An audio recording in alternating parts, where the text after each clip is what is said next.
వాస్తేవా?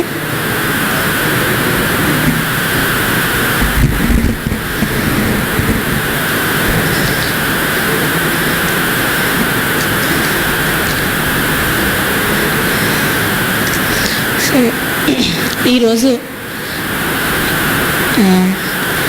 మయాసిమ్స్ గురించి మాట్లాడమని మాస్టర్ గారు చెప్పారు.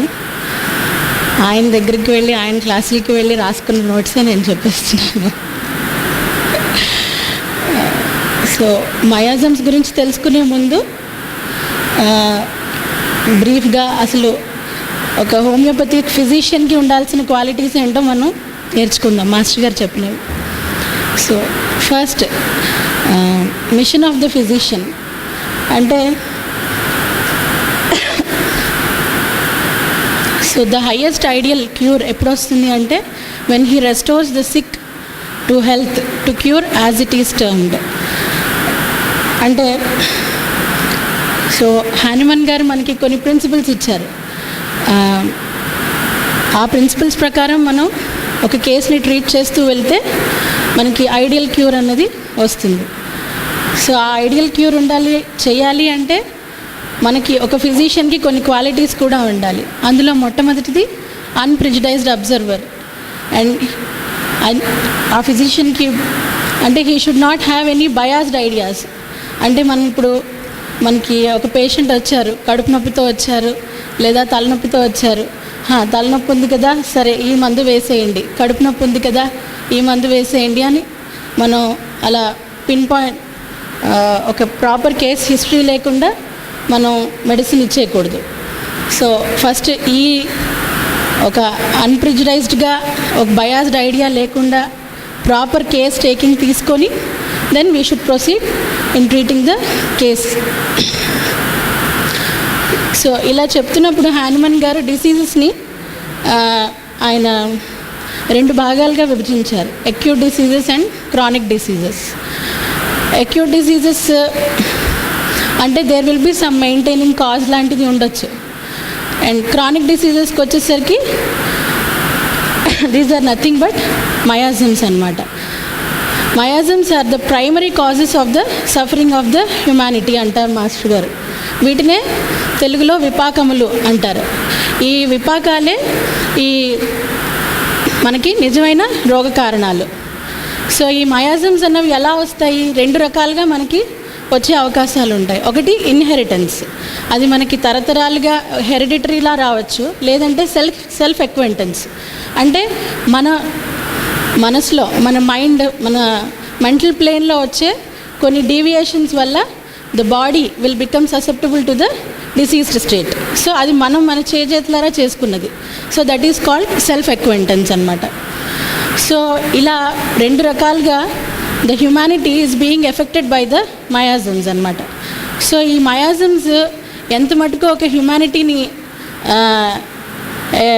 లైక్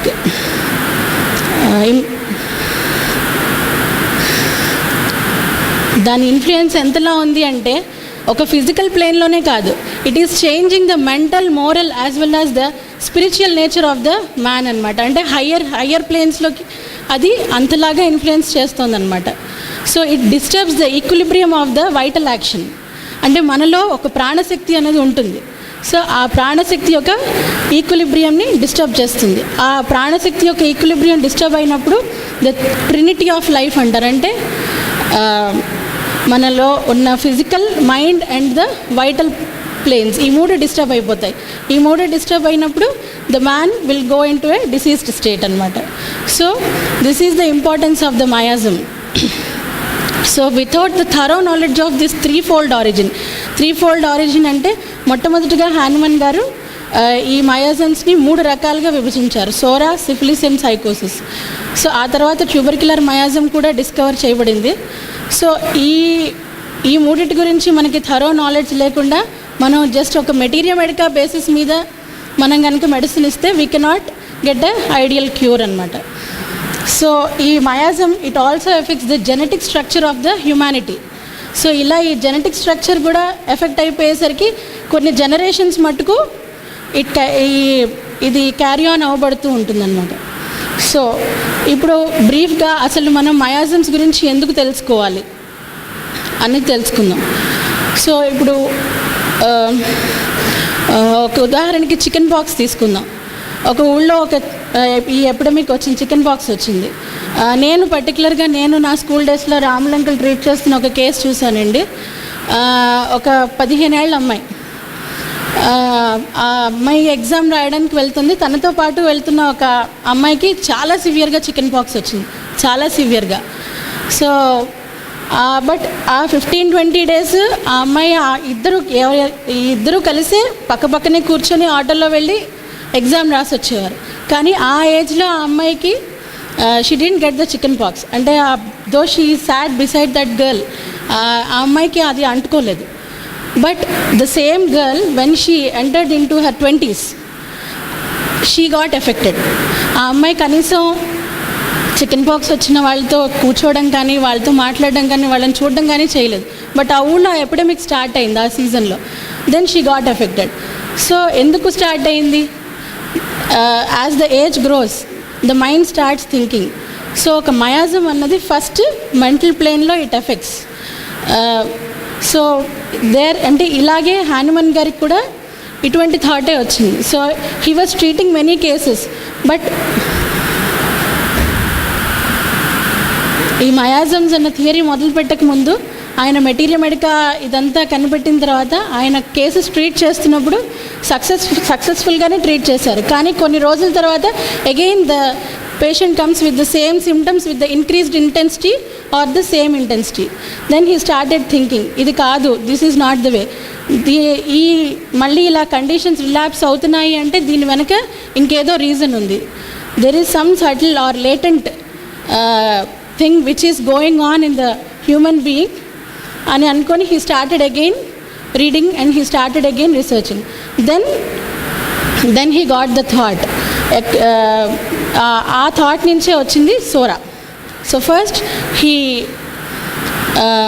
సోరా గురించి ఆయన చెప్తూ ఒక మాట అంటారు, సోరా ఈజ్ ఏ మెంటల్ ఇచ్ అంటారు. అంటే so mind is the point to receive the impression.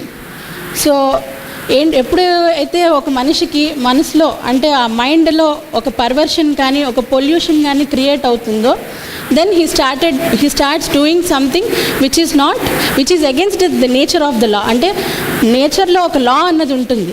ఆ లాకి అగెన్స్ట్గా మనం ఏం చేసినా కూడా ఇట్ ఎఫెక్ట్స్ అవర్ బాడీ. అది ఒక డిఫరెంట్ స్టేజెస్ ఆఫ్ లైఫ్లో మనం దాన్ని చూడొచ్చు అన్నమాట. సో అలా he discovered the Sora. So అలా ఆయన సోరా గురించి చెప్తూ నేను కొంచెం బ్రీఫ్గా సోరా, సిఫిలిస్, సైకోసిస్ అండ్ ట్యూబర్క్యులర్ మయాజమ్స్ గురించిన సిమ్టమ్స్ మీకు చెప్తాను. సో ప్రకృతి ప్రకారం ఏదైతే చేయకూడదో అది చేయాలనిపించడాన్ని సోరా అంటారు. So going out against the law is called Sora. So ఈ సోరా మేనిఫెస్టేషన్స్ ఎట్లా ఉంటాయంటే వీ కాంట్ ప్రెడిక్ట్ దమ్. చాలామంది ఏమనుకుంటారు సోరిక్ మేనిఫెస్టేషన్స్ అంటే ఇట్ ఈస్ నథింగ్ బట్ అన్ ఇచ్. అంటే ఏదైనా స్కిన్ డిసీజెస్ కానీ ఇరప్షన్స్ కానీ ఇట్లాంటివి ఏమైనా వస్తే then they will give sulphur, అట్లాంటి యాంటీసోరిక్ రెమెడీస్ ఇస్తారు. So this is not the way, ఇది కరెక్ట్ కాదని మాస్టర్ గారు చెప్పారు. సో సోరాలో మనం గుర్తుపెట్టుకోవాల్సిన కొన్ని ఇంపార్టెంట్ మెంటల్ సిమ్టమ్స్ కూడా ఉంటాయండి. అవి ఏంటంటే he is very short tempered person, చాలా ఇరిటబిలిటీ కూడా ఎక్కువ ఉంటుంది, and he is highly superior. So one more key point is criticism. So ఒక సోరిక్ పర్సన్ ఎలా ఉంటారంటే హీఈస్ ఎ బిగ్ క్రిటిక్. ఆ క్రిటిసిజం ఎందుకు అంటే it comes out of the supremacy and the jealousy in him. So ఇట్లాంటి mental symptoms ఉంటాయి. తర్వాత if we come to the physical plane, ఈ మెంటల్ సిమ్టమ్స్లో ఉన్న డిస్టార్షన్ స్లోగా it comes down to the ఏదైనా it comes from up like higher planes నుంచి అలా కిందకు వస్తూ then it comes to the physical body. So ఇలా distortion of the mind slowly leads the distortion in the physical plane, like distortion in the vision, distortion of the taste, distortion of the smell. So ఇవన్నీ కూడా అంటే ఒక smell సరిగ్గా గుర్తుపట్టలేకపోవడం, and he loses the sense of the taste. So ఇట్లా జరుగుతూ ఉంటాయన్నమాట. And if we see a psora child ఎలా ఉంటారు అంటే psoric children they are very restless, చాలా వైలెంట్గా ఉంటారనమాట. అండ్ ఈ psora mainly it affects the nervous system of the human being. So neuralgias కానీ అంటే న్యూరాలజిక్ పెయిన్స్ ఇట్లాంటివన్నీ మనకి ఈ సోరిక్ మయాజంలో చూస్తూ ఉంటాం. అండ్ ఫీమేల్స్లోకి వస్తే, ఆడవాళ్ళలోకి వస్తే మెన్స్ట్రల్ ఇర్రెగ్యులారిటీస్ కూడా చాలా ఎక్కువగా ఉంటాయి. దెన్ సైకోసిస్. ఈ సైకోసిస్ మయాజంకి కూడా బేస్ సోరానే. సోరాని ఏమంటారంటే మాస్టర్ గారు, it is a hydra headed monster. అంటే ఒక సోరా ఎన్ని రకాలుగా మేనిఫెస్ట్ అవుతుందంటే వీ కెనాట్ ఇమాజిన్. అందులో one of the manifestation of the psora, ఒక హయ్యర్ ప్లేన్స్లోకి వెళ్తున్న కొద్దీ సోరాని మనం అంటే ఈ ఫిజికల్ ప్లేన్లో ఉన్న ఇచ్చిని మనం సప్రెస్ చేస్తున్న కొద్దీ it affects the higher planes. So అలా వెళ్తున్న కొద్దీ సైకోసిస్ అన్న మయాజం కూడా ఆరిజినేట్ అవుతుందన్నమాట. సో ఈ సైకోటిక్ మయాజంలో ఎలా ఉంటుందంటే ఒక mind, the person he is very suspicious. ఈ సుపీరియారిటీ కాంప్లెక్స్ దాని నుంచి ఇంకా హయ్యర్ ప్లేన్స్లోకి వెళ్తున్న కొద్దీ అదొక గ్రడ్జ్లోకి దిగుతుంది. ఆ గ్రడ్జ్లోకి దిగేసరికి ఒక రకమైన జెలసీ, ఈర్ష్య మొదలవుతుంది వాళ్ళకి. ఆ ఈర్ష్య వల్ల వాళ్ళు ఏమవుతుందంటే వాళ్ళకి ఎదుటి వాళ్ళ మీద ద్వేషం అన్నది మొదలవుతుంది. ద్వేషం అన్నది మొదలయ్యేసరికి స్లోగా అది ఇంకా it lands into the suspicion. అంటే అది ఒక్కొక్క మెట్టు అలా పెరుగుతూ they become more hazardous to the society అన్నమాట. సో ఫైనల్లీ ఎవర్షను, సస్పిషను, ఈ అనుమానం వీటన్నిటి వల్ల వాడు దేనిలోకి ల్యాండ్ అవుతాడు అంటే lack of confidence in himself. అంటే వీళ్ళు నాకేదో చేసేస్తారు, వీళ్ళ వల్ల నాకేదో హాని కలుగుతుంది, ఇలాంటివన్నీ మొదలవుతాయి. ఇలాంటివి మొదలయ్యేసరికి స్లోగా అతనిలో భయం మొదలవుతుంది. ఆ భయం దేనిలోకి దారితీస్తుంది అంటే అతని మీద అతనికి నమ్మకం పోతుందన్నమాట. So these are the mental traits of the few mental traits అండి of the sycotic miasm. And physical ప్లేన్లోకి వస్తే these sycotic people are very much susceptible to the respiratory allergies and some gastric ailments also. So skin మీదకి వచ్చినప్పుడు చూస్తే ఈ polyps కానీ, outgrowths like pots, పులిపిర్లు, తర్వాత ఈ కొన్ని రకాల క్యాన్సరస్ గ్రోత్స్ కూడా మనకి సైకోటిక్ మయాజంలో మనం చూడొచ్చు అన్నమాట. సో ఈ తర్వాత typical symptom of a psychotic miasm is sweat. The sweat ఎలా ఉంటుందంటే వాళ్ళది ఇట్ స్టెయిన్స్ ద క్లాత్. అంటే వాళ్ళు బట్టలంతా మనం ఆ మరకలు చూడొచ్చు అనమాట. And it is very pungent. ఆ పంజెంట్ ఓడర్ అన్నది కూడా typical symptom of the sycotic discharges. It may be either sweat or some catarrhal discharges, కానీ ఏవైనా they are very much pungent అనమాట. So then coming to the syphilis. ఈ syphilis కూడా one of the manifestations of the miasms. ఇందులో వీళ్ళకి mind ఎలా ఉంటుందంటే they are very very lazy, మందబుద్ధి. అండ్ అంటే చాలా ఎలా ఉంటారంటే ఒక పట్టాన వాళ్ళకి ఏమీ అర్థం కాదు. And they feel that they have some disease in them which is not curable. So వాళ్ళకి ల్యాక్ ఆఫ్ కాంప్రహెన్షన్ ఉంటుంది. అంటే they cannot understand the situation. And అవగాహన లోపం అంటారు దీన్నే. తర్వాత మెమరీ కూడా స్లోగా డిక్రీజ్ అవుతూ వెళ్తూ ఉంటుంది వాళ్ళకి. సో వీళ్ళల్లో కూడా మనం ఇన్ఫీరియారిటీ కాంప్లెక్స్ చూడొచ్చు. తర్వాత ఇందులో ఒక టిపికల్ మెంటల్ సిమ్టమ్ ఏంటంటే సిఫిలిటిక్ మయాజంలో they weep with no cause.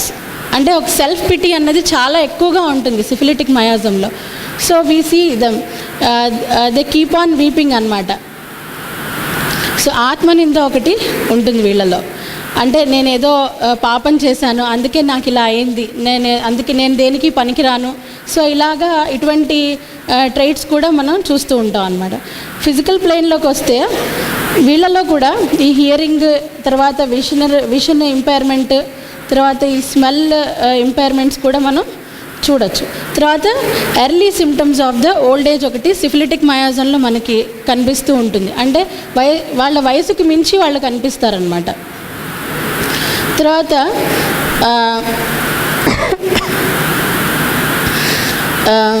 Congenital disorders ఒకటి సిఫిలిటిక్ మయాజంలో మనకి బాగా కనిపిస్తాయి.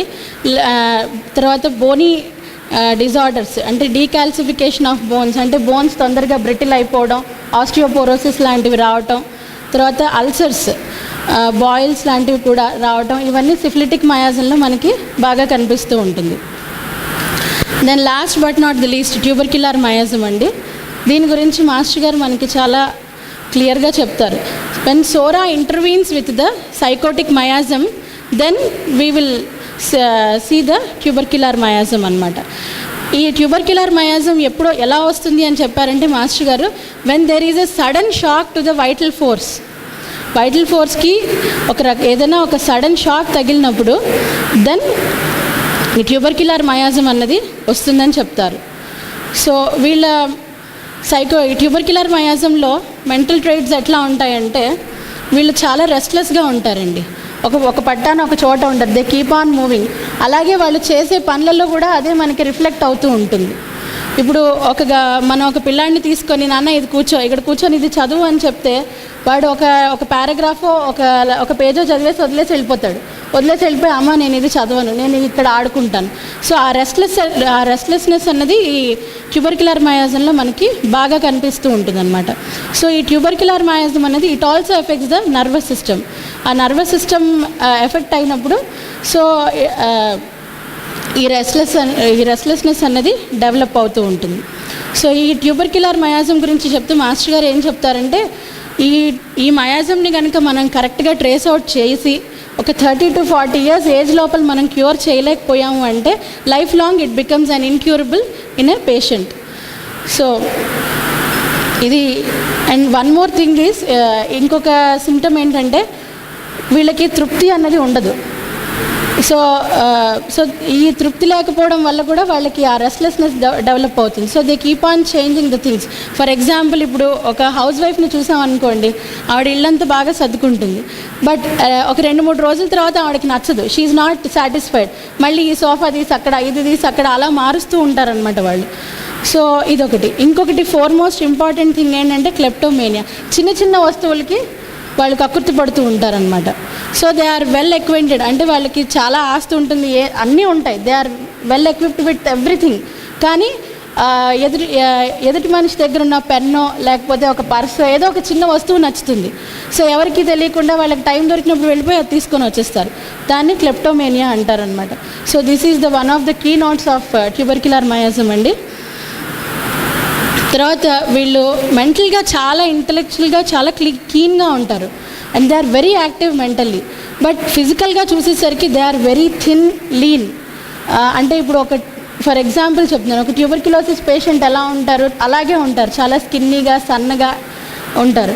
అండ్ వీళ్ళలో ఈ లాస్ ఆఫ్ ఎపటైట్ అన్నది కూడా బాగా కనిపిస్తుంది మనకి. And we can see glandular affections and enlargement of lymph nodes, ఇట్లాంటివన్నీ కూడా ఫిజికల్ ప్లేన్లో మనకి కనిపిస్తూ ఉంటాయి ట్యూబర్క్యులర్ మయాజంలో. So epistaxis with no reason. Epistaxis అంటే ముక్కు వెంట రక్తం కారడం. సో రీజన్లెస్గా మనకి ఈ మయాజం ఉన్న వాళ్ళకి ముక్కు వెంట రక్తం కారడం లాంటివి కనిపిస్తూ ఉంటాయి. సో ఇది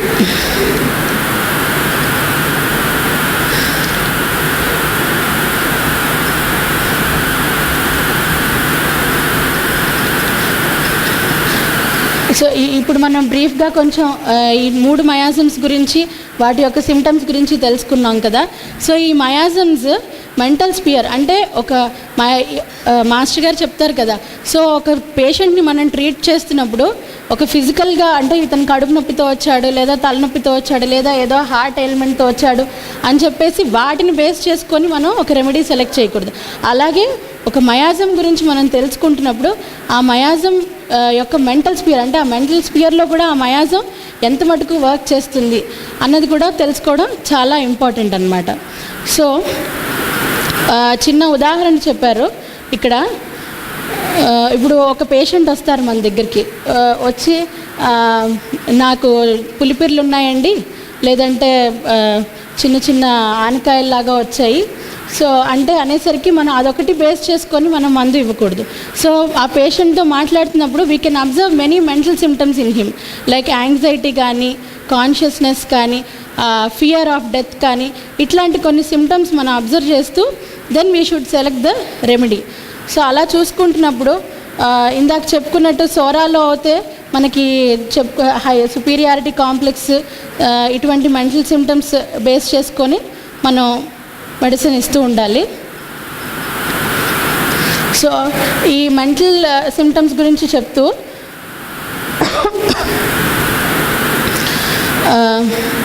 క్రానిక్ డిసీజెస్లో ఒక చిన్న ఉదాహరణ ఇస్తారు. అంటే ఒక మయాజంలో how a miasm affects the mental plane of a person when physical ప్లేన్లో ఆ మయాజం సప్రెస్ చేయబడ్డప్పుడు మెంటల్ ప్లేన్లో అది ఎలా ఎఫెక్ట్ ఇస్తున్నది అనేది ఒక చిన్న ఉదాహరణ చెప్పారండి. ఈ క్రానిక్ డిసీజెస్లో హ్యాన్మన్ గారి దగ్గరికి ఒక కేసు వస్తుంది.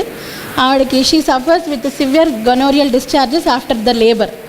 సో ఆ సిమ్టమ్స్ అవన్నీ చూసి ఆవిడకి but she was treated in allopathy.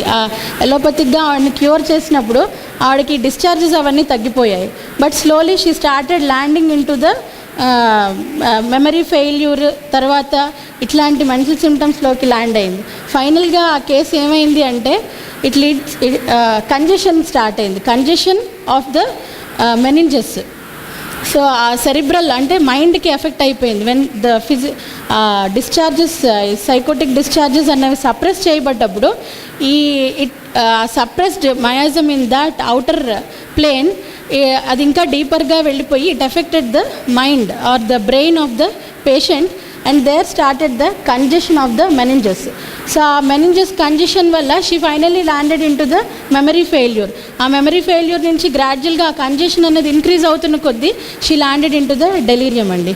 So ఇలాంటి కేసు వచ్చినప్పుడు ఈ సిమ్టమ్ సిమిలారిటీ అన్నీ చూసుకొని she was given medorrhinum and ఆవిడకి ఏమైందంటే ఆ మెమరీ ఫెయిల్యూర్ కానీ ఆ కంజెషన్ ఆఫ్ ద మెనింజెస్ కానీ ఆ డెలీరియస్ కండిషన్ నుంచి బయటకు వచ్చి అగైన్ ద డిశ్చార్జెస్ రీఅపియర్డ్ అనమాట. So this is one of the example that we should know the mental symptoms of a patient while studying the miasm also.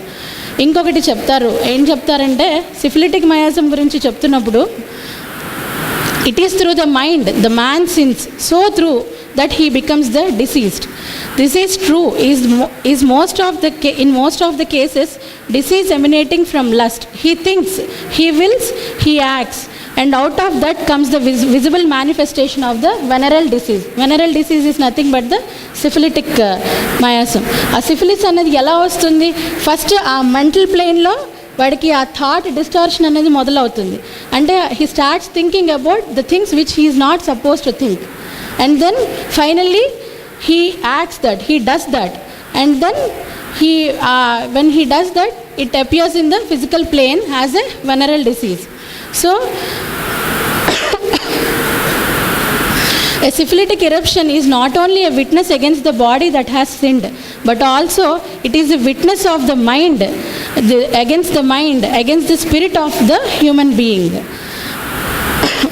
So ఒక మైండ్లో ఆ spiritual ప్లేన్లో కూడా డిస్టార్షన్ ఆఫ్ ద థాట్ వచ్చినప్పుడే then he does, అంటే distortion అనేది ఒక physical ప్లేన్లో కాదు, higher planes mental plane as well as spiritual ప్లేన్లో కూడా డిస్టార్షన్ అనేది మనకి తెలుస్తుంది అనమాట ఈ మయాస్మాటిక్ అప్రోచ్ వల్ల.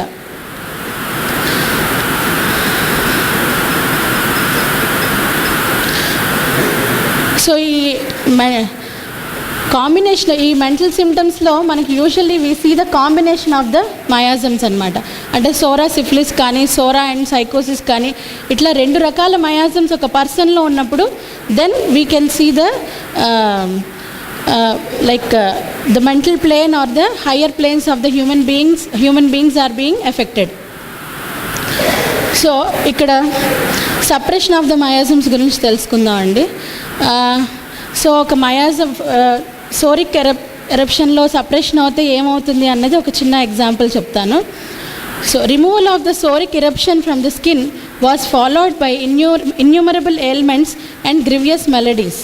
అంటే ఫర్ ఎగ్జాంపుల్ ఎగ్జిమాటస్ ఎరప్షన్స్ కానీ ఈ టీనియా కానీ ఇట్లాంటి చిన్న చిన్న స్కిన్ ఎరప్షన్స్ వచ్చినప్పుడు and when we start treating only those skin eruptions, and when we are successful in removing the skin eruptions, and we think that we have treated the case successfully, కానీ this is not the right thing. ఏమవుతుందంటే దో ఆ skin మీద వచ్చిన eruption suppress అయిపోయినా, clear అయిపోయినా, it affects the higher planes or the more susceptible vital organs in the body అనమాట. దీనికి ఉదాహరణ ఇస్తూ ఒక కేసు ఇచ్చారండి. Suppression of the hay fever or allergic rhinitis leads to the chronic bronchial cough అనమాట. అంటే స్కిన్ మీద వచ్చిన hay fever or actually hay fever అంటే it is a respiratory disorder with some skin elements also on it. దీన్ని allergic rhinitis అని కూడా అంటారు. దాన్ని కనుక మనం సప్రెస్ చేస్తే then it affects the deeper parts of the body, vital organs of the body like lungs or anything, leading to the bronchial cough అనమాట. And when a tibial ulcer, ఇంకొక example ఇచ్చారు క్రానిక్ డిసీజెస్లో. So he had a case వేరే tibial ulcer, tibia అంటే ఒక bone, మన కాలు మీద ఉండే ఒక బోన్ అండి అది. ఆ అల్సర్ని మెర్క్యూరియల్ ఆయింట్మెంట్తో ట్రీట్ చేసినప్పుడు the ulcer got suppressed, but after 1 year the patient developed the Bright's disease. Bright's disease అంటే ఇది ఒక రీనల్ డిజార్డర్ అండి, అది కిడ్నీస్కి సంబంధించిన వ్యాధి. సో మన స్కిన్ మీద వచ్చిన ఎరప్షన్స్ కనుక వాటికే పర్టికులర్గా కాన్సన్ట్రేట్ చేసి వాటినే మనం సప్రెస్ చేస్తూ వెళ్తే it affects the vital organs in the body like lungs అవ్వచ్చు, హార్ట్ అవ్వచ్చు, కిడ్నీస్ అవ్వచ్చు, లేదా మన బ్రెయిన్ అవ్వచ్చు. సో ఈ suppression of the miasm affects or weakens not only a family but a race, leading to the hereditary transmission in a deeper and perverted state. So ఇలా మనం ఒక మయాజంని సప్రెస్ చేసినప్పుడు ఒక ఇండివిజువల్ కాదు, ఒక ఫ్యామిలీ కాదు, కొన్ని తరతరాలు దానివల్ల దాని ఎఫెక్ట్ కొన్ని తరాల తరబడి ఉండిపోతుంది అన్నమాట.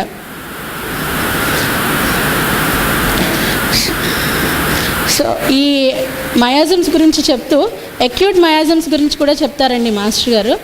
అక్యూట్ మయాజమ్స్ అంటే ఏంటంటే these are the self limiting in action and disappear in a fixed period. అంటే టైఫాయిడ్ కానీ, మలేరియా కానీ, స్కార్లెట్ ఫీవర్ కానీ ఇట్లాంటి వాటిని అక్యూట్ మయాజమ్స్ అంటారండి. సో ఈ మయాజమ్స్ని ట్రీట్ చేస్తున్నప్పుడు వాటికి ఒక for example we're treating a case of typhoid. So typhoid patient వచ్చినప్పుడు ఆ టోటాలిటీ ఆఫ్ ద సిమ్టమ్స్ని బట్టి మనం ఒక రెమెడీ సెలెక్ట్ చేసాము and finally he got cured. Blood levels అవన్నీ మనకి నార్మల్గా వచ్చేసాయి. బట్ స్టిల్ ఆ పేషెంట్కి ఆ టైఫాయిడ్ తాలూకా సిమ్టమ్స్ తగ్గిపోయినా but we observe the case, మనం ఆ కేస్ని కనుక ఇంకా థరోగా పరిశీలిస్తే కొన్ని రెమినెంట్ సిమ్టమ్స్ ఉండిపోతాయి లైక్ వీక్నెస్ కానీ, ఎనీమియా కానీ, లేదా అపెటస్ అల్సర్స్, లాస్ ఆఫ్ ఎపటైట్ ఇట్లాంటివి ఉండిపోతాయి మనకి. సో అవి they are called the secondary process or tertiary process of the miasms అంటారు. సో ఇవి ఏంటంటే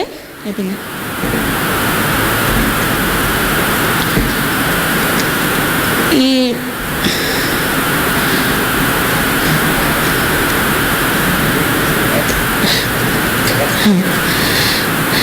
సో ఈ టెరిషరీ ప్రాసెస్ ఎలాగ వస్తుంది అంటే this indicates the latent miasm in the body. So ఆ టైఫాయిడ్ అన్నది ఎందుకు వచ్చింది, లేటెంట్గా ఆ మనిషిలో సోరా కానీ, సిఫిలిటిక్ మయాజమ్ కానీ ఏదైతే ఉందో ఆ మయాజమ్ వల్ల that individual person becomes susceptible to that particular disease.